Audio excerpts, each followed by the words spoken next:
я обидел? Скажи, я накажу его. Я пить хочу. Ой, Петя, подожди, сейчас, Рома, сейчас все сделаем. Сейчас. Водочку. Ой, моя маленькая, принес тебе пить, смотри. Лимонадик тебе, вот, вкусненький. Спасибо, тетя. Все будет хорошо.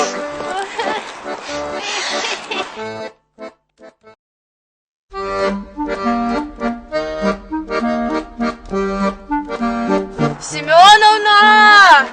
А ці ти чула? Беларусь тепер не з Росією, а з Європою об'єднаються.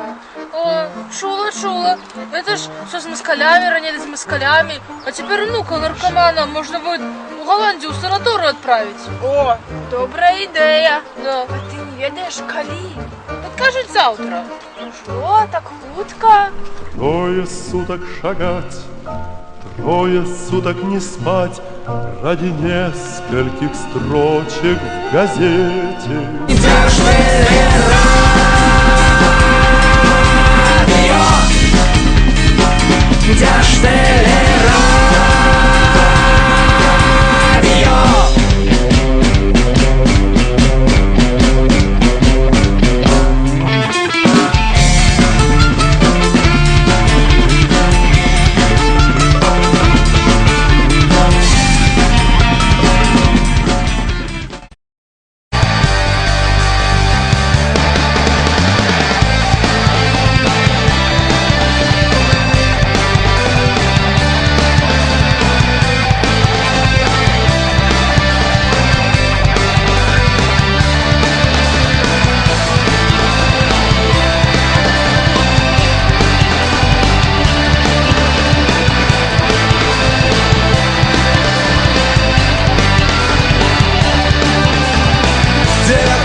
Стрелу в спину, призначений льосам, теля